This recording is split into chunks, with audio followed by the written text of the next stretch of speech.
जी students, कैसे हैं आप? आई होप आप सब ठीक होंगे। आज की वीडियो में बात करेंगे आपसे चैप्टर नंबर 7 इलेक्ट्रोकेमिस्ट्री के ऊपर। और आज की वीडियो में आपसे बात करेंगे हम फिज़िकल मेथड्स। ठीक है, फिज़िकल मेथड्स क्या हैं? फिज़िकल मेथड्स हम अपनाएंगे for the prevention of corrosion, यानी कि क्रोजन को हमने बचाना है। बेसिकली आयरन को हमने बेसिकली बचाना है। आयरन बेसिकली सबसे ज़्यादा इस्तेमाल होने वाला एक धात है, एक मेटल है। तो हमने इसको अब फिज़िकल मेथड से बचाना है। फिज़िकल मेथड जब हम यूज़ करेंगे तो इसमें हम दो मेथड्स को फ़िलहाल अभी इस्तेमाल करेंगे। एक मेथड होगा गैल्वनाइजिंग, या आप एक लफ्ज़ इस्तेमाल कर सकते हैं गैल्वनाइजेशन, ठीक है, और टिन कोटिंग, और दूसरा ये मेथड होगा। तो लिहाजा जिंक कोटिंग और गैल्वनाइजिंग या गैल्वनाइजेशन ये क्या होती है, इसके बारे में मैं अभी आपको बता देता हूँ। इसमें जिंक जो है वो कुर्बानी देता है, जिंक सेक्रीफाइस करता है। अब आप सोच रहे होंगे जिंक कैसे सेक्रीफाइस करता है, ये सब बातें मैं आपसे करता हूँ। तो टिन कोटिंग के ऊपर जो है हम बात करेंगे, और टिन कोटिंग में भी मैं आपको बताऊँगा कि एक फ़िज़िकल मेथड है और ये कैसे की जाती है। स्टूडेंट्स, जिंक कोटिंग या फिजिकल मेथड में जिंक कोटिंग क्या है? जैसे लेट्स से दैट ये आयरन की शीट है, ठीक है, ये मैंने जो कलर किया है दैट लेट्स से दैट ये आयरन की शीट है। इसके ऊपर मैंने जो है एक कोट चढ़ा दिया है, जिस तरह आप दीवार को पेंट नहीं करते, इस तरह ही मैंने पेंट कर दिया जिंक का। अब आपको पता है कि पानी भी होगा, हवा भी होगी, ठीक है, पानी से मुराद मॉइस्चर है। तो आपको पता है कि आयरन जो है वो ऑक्सीजन से रिएक्शन कर लेता है पानी की मौजूदगी में, और फिर आपको पता है कि वो बना देता है रस्ट। ये आपको मैंने सिखाया है Fe2O3.NH2O, ये हमारे पास रस्ट का फार्मूला है, ठीक है। ये रस्ट का फार्मूला आपने याद रखना है। तो अब ये रस्ट बन जाता है, तो अब डेफिनेटली हमने ये होने नहीं देना। ये हमारे पास नीचे क्या है, आयरन है, हमने इसका रस्ट बनने नहीं देना। तो लिहाजा ये जिंक जो है अब क्या करेगा, ये कुर्बानी दे देगा। मतलब जिंक जो है बेसिकली, जिंक जो आपको नज़र आ रहा है ये ऑक्सीजन से रिएक्शन कर लेगा, तो ये बना लेगा जिंक ऑक्साइड। तो डेफिनेटली जिंक ऑक्साइड जब बन जाएगी तो फिर क्या होगा कि ऑक्सीजन आयरन तक जो है वो नहीं जा सकेगा। मॉइस्चर जो है वो आयरन तक जो अगर चला भी जाएगा तो खाली मॉइस्चर की मौजूदगी में आयरन ऑक्सीडाइज नहीं हो सकता, ऑक्सीजन भी चाहिए होता है। तो लिहाजा आयरन जो है वो ऑक्सीडाइज नहीं होगा। तो ये कोट कर देने से, जिंक का कोट कर देने से क्या होगा, एक फ़िज़िकल मेथड है। तो इस फिज़िकल मेथड्स के थ्रू जो है आप कह लो आयरन की शीट जो है वो आप प्रोटेक्ट कर लेंगे। आपने देखा होगा कि जो शिप्स होती हैं, ठीक है, जो शिप्स होती हैं, जो समुद्रों में शिप्स होती हैं, तो ये शिप्स में सारा लोहा ही इस्तेमाल होता है ना। तो आपको पता है हवा भी होती है जो कोई 21% ऑक्सीजन रखती है, फिर नीचे पानी इतना मॉइस्चर, तो ये तो सारा शिप की सारी शिप जो है इसको जंग लग जाए, सारी की सारी जो शिप है ये तो ख़राब हो जाए। लेकिन क्या करते हैं ये जो मल्हार होते हैं, या कह लें कि जो फिशरमैन्स होते हैं, ये जो इनकी शिप होती है, एक तो ये लकड़ी की बनाते हैं, ये नीचे जो है वो इस्तेमाल करते नहीं है लोहे का।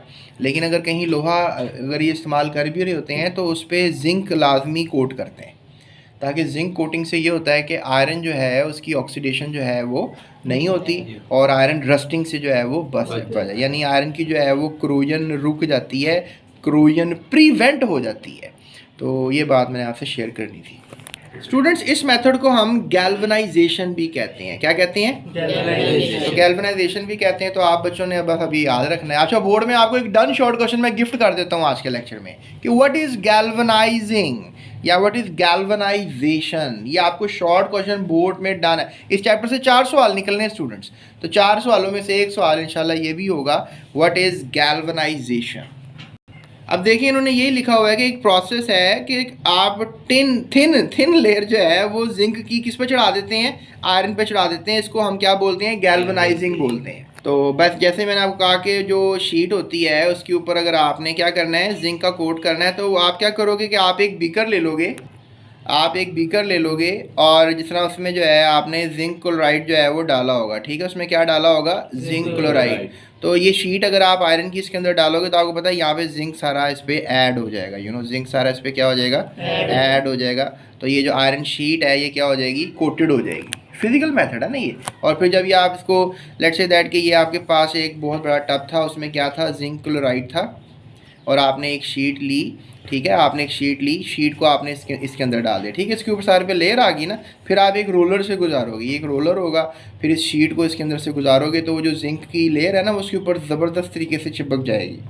ये ऐसे ही है जैसे आप आई डोंट नो कपड़े वगैरह या कोई प्लास्टिक वगैरह को रोलर के अंदर से गुजरा तो वो पैक हो जाता है, ज़रा थोड़ा कंप्रेस हो जाता है। तो यही सीन होगा कि रोलर से जब ये गुजरेगा तो ये सारा सीन ऑन हो जाएगा। स्टूडेंट्स एक बात और याद रखिएगा, पहले जिंक क्लोराइड बाद देना है, शीट को साफ़ करनी है, इसको हीट कर लेना। अब शीट साफ़ होगी हुई है, फिर आपने मोल्टन जिंक में डालना है। यानी कि मैंने भी जो आपको बात बताई है कि भाई अगर आपने ये जिंक क्लोराइड बात दे दिया तो अब आपने ये एक और बात देना है इसको, यानी कि zinc molten zinc. Molten zinc का मतलब है पिघला हुआ जिंक, इसको आप क्या बोलोगे, पिघला हुआ जिंक। अच्छा, इसकी एक बड़ी ज़बरदस्त बात ये है कि लेट्स से दैट कि आपने जो है ये कोट किया, सारा जो है ये कोट हुआ, लेट्स से दैट ये कोट हुआ पड़ा है, ठीक है, सारा जिंक इसके ऊपर चढ़ा हुआ है आयरन शीट के ऊपर। लेट्स से दैट कुछ दिनों के बाद, कुछ वक्त के बाद ये अगर इसमें क्रैक्स आ जाते हैं, लेट्स से दैट के जिंक कोट के अंदर क्या आ जाते हैं, क्रैक्स आ जाते हैं, लेकिन फिर भी जिंक जो है वो आयरन को रस्ट नहीं होने देगा। यानी कोट के उतर जाने के बावजूद भी जिंक खुद को ऑक्सीडाइज करेगा, आयरन को ऑक्सीडाइज होने नहीं देगा। तो ये एक सबसे बड़ी एफर्ट है कि देखो ना, ऑक्सीडाइज तो आयरन ने होना था, अब जिंक ने आकर खुद को कुर्बान कर दिया आयरन की खातिर। उसने खुद को क्रोजन करवा ली लेकिन आयरन की क्रोजन नहीं होने दी, तो लिहाजा खुद को ऑक्सीडाइज करा ली और आयरन की रस्टिंग नहीं होने दी। तो लिहाजा ये एक सबसे बड़ा फ़ायदा है, इसलिए इस अमल को हम गैल्वनाइजिंग प्रोसेस कहते हैं या गैल्वनाइजेशन कहते हैं। तो स्टूडेंट्स अगर हम टिन कोटिंग की बात करें तो ये भी मिलता जुलता ही प्रोसेस है। अब आप कह लें कि यहाँ पर आपने पिघला हुआ जिंक लिया था, तो यहाँ पे अब आपने पिघला हुआ क्या लेना है, टिन लेना है। टिन को हम स्टैनम कहते हैं, ठीक है, we used to call it as stannum. तो स्टैनम को हम सिंबल SN लिखते हैं, तो SN का मतलब जो है वो टिन होता है। तो आप भी अपनी बुक पे लिख लें।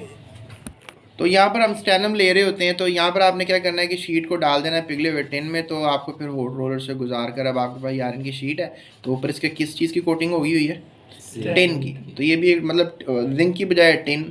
अब लेकिन टिन जो है, जिस तरह आप पीते हैं ना, आपने कोल्ड ड्रिंक पी होगी, ये जो केन आते हैं केन, तो इसे टिन केन्स कहते हैं। तो ये होते तो इसमें आयरन ही है, लेकिन इसके ऊपर हम बारीक सी उन्होंने टिन की जो है कवरिंग की होती है। क्योंकि मज़े की बात ये है कि जो जिंक का अगर हम ये केन बनाएंगे तो जिंक जो कोल्ड ड्रिंक होती है ना उसके साथ रिएक्शन कर जाता है। तो फिर आप जो अगर जिंक कोटेड वाला केन लेंगे तो वो मुज़र सेहत है। इसीलिए आप जो है क्या करते हैं कि आप ले लेते हैं टिन कोटिंग वाला केन, और उस मतलब जो बोतल कोल्ड ड्रिंक होती है वो टिन के साथ नहीं रिएक्टिव होती है, तो इसलिए ये ज़्यादा इफेक्टिव है। इसलिए आपके सिलेबस में भी टिन कोटिंग डाली हुई है, वरना जिंक इतना अच्छा है, ज़बरदस्त है, क्रोजन से रोक लेता है, तो हमें टिन कोटिंग करने की क्या ज़रूरत है।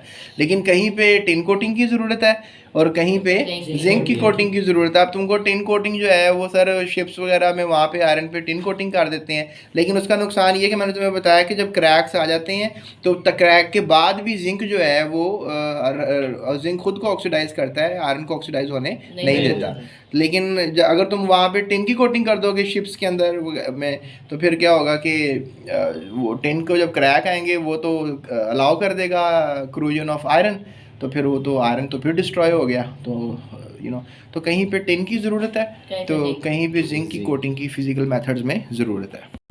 तो ये देखो अब यहाँ पे लिखा भी हुआ है कि बेवरेज इंडस्ट्री, यानी जितना भी कोल्ड ड्रिंक्स बनाने वाली इंडस्ट्री है, और फूड इंडस्ट्री ने फूड के अंदर आपने पाइनएप्पल का कभी डब्बा लाए होंगे घर, केक वगैरह बनाया होगा, तो पाइनएप्पल का डब्बा भी टिन कोटेड ही होता है, यानी इसमें भी टिन ही होता है, वो डब्बे भी टिन के होते हैं। या आपने बच्चे का दूध मंगाया होगा ना, सूखा दूध आता है डब्बे के अंदर, तो यहाँ पर यही लिखा हुआ है ना कि जब इंटैक्ट रहती है, मतलब जो आयरन की लेयर इंटैक्ट रहती है, तो तब तक तो टिन हिफाजत करता रहता है, लेकिन जब इंटैक्शन ख़त्म हो जाती है, यानी कि क्रैक्स आ जाते हैं, तो फिर वो आयरन रस्ट होना शुरू हो जाता है। आपने देखा होगा वो जो दूध के डब्बे पुराने कहीं पड़े घर में पड़े रहे तो उनको रस्ट लगा होता है, क्योंकि वो टिन की लेयर ब्रेक हो चुकी हुई है और आयरन रस्ट होना शुरू हो गया हुआ है। तो अब यही बात इसमें लिखी हुई है कि जब जो है ये हो जाता है सारा मामला, तो फिर एक गैल्वेनिक सेल इस्टेब्लिश कर जाता है। तो स्टूडेंट्स ये थी हमारी आज की वीडियो।